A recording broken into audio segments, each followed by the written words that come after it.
Turning your voice into an instrument is one of my favourite ways to get new and unique sounds into your song. I'm using Ableton Live for this, and in just a few clicks we can create bass lines, pads and many other sounds. Let me show you what I mean. Okay, we've got a blank Ableton session. I'm going to record some vocals first and then we're going to play around. Try to call it out to understand how you go up when I go down. Just gonna hold a note as well.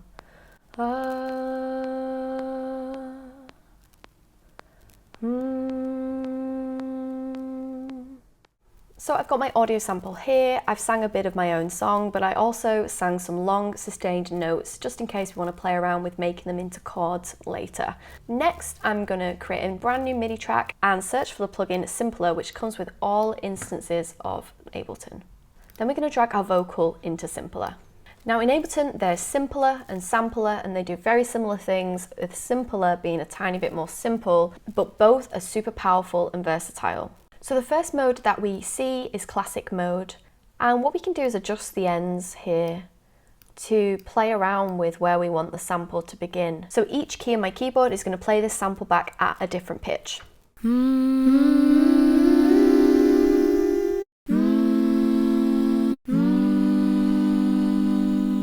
Obviously it sounds very much like a vocal at the moment, it might be a touch cheesy, but we're going to add a load of effects to this later, so I wouldn't worry about the end result yet. Let's add a reverb to this sound. I'm using the Valhalla Shimmer, but you can use whatever you want. I'm going to record something in very rough, and you'll see why it doesn't need to be perfect in a minute.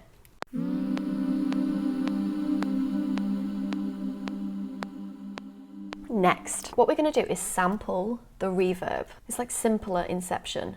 We're going to sample the reverb that came from the original sample. To do this, we need to create an audio track, and the input needs to be resampling. This means that the computer is going to record what's coming out of Ableton back into itself and like print the idea we've just made. Let's arm it, and then let's just hit record.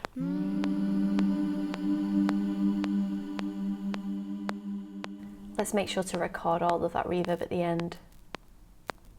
So I'm going to take away the actual original part where it just leaves the reverb. Some people use this as a really good technique to rise into sections. They might reverse it and you'll hear it swell. So let's chuck this reverb tail into Simpler. Here's our reverb. So at first when you play this now, you might find that the sound is a bit jolty. It comes in too suddenly, because it is obviously a chopped up audio file. What we can do to fix that is raise the attack. The attack is how quick the sound gets to its full volume.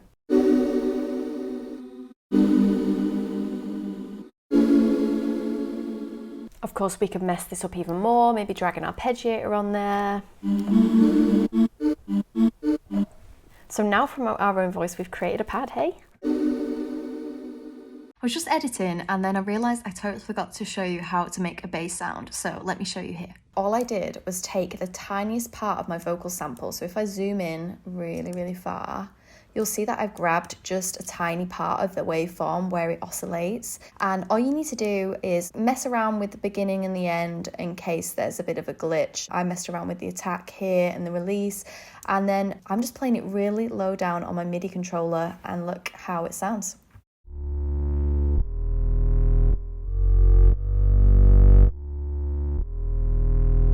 Added a bit of decapitator on there, but you can mess around with this bass sound and get it even better.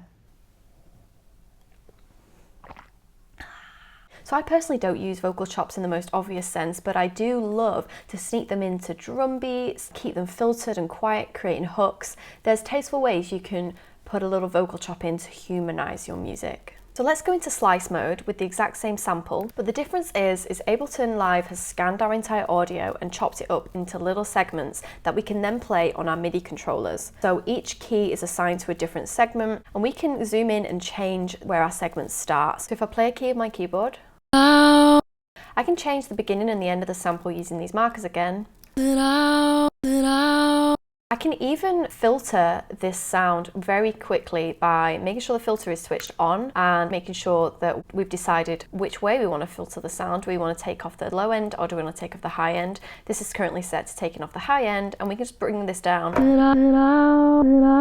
And we get much more usable samples when the sample is out of the way of the main vocal or the main instrument in the track. Currently, when I play my key, it will go to the very end of the segment regardless of how long your finger is on the key.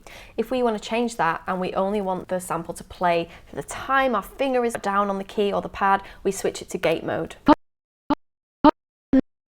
versus trigger mode. The most important part of this, I would say, is play around with the slice by options. So for now, it's where there's a transient in the audio, but how about we switch it to every 2 beats? You go up and down, down, down, down, down, down, down.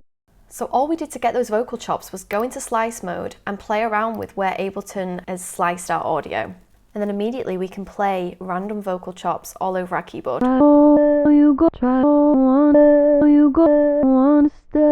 So another great thing you can try with vocals is using a vocoder.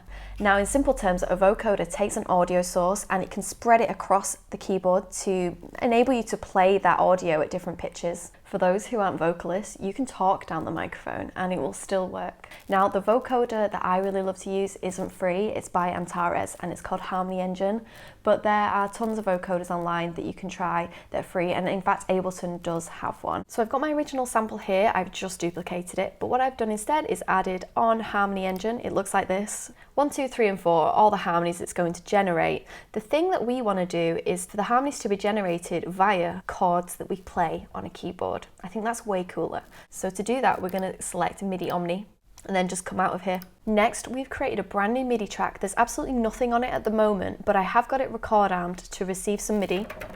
So it is receiving MIDI here, but there's nothing playing because there's no virtual instrument on our track, and we're going to keep it that way. But what we are going to do is set the output to send to Harmony Engine. And so we're going to play this sample now, but at the same time, I'm going to play some chords along. So what you'll find is Harmony Engine is going to use the chords that I'm playing to create harmonies along with this track, which is effectively a vocoder. Try to call it out to understand how you go up when I go down. So the only thing with Harmony Engine is I can't sustain the notes with the sustain pedal. If anyone knows how to fix that, then let me know because I'm fiddling around with 2 hands.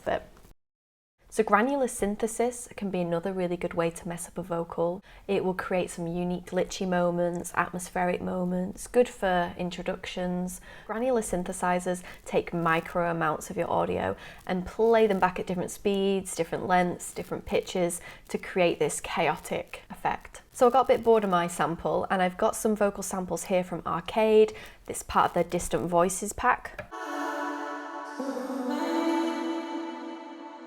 So I recorded in some lovely samples.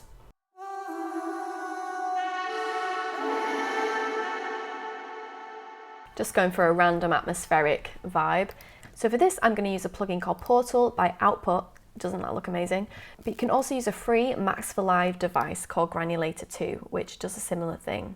And I can play around with the presets or these macros to create different glitchy effects. Let's see what it sounds like.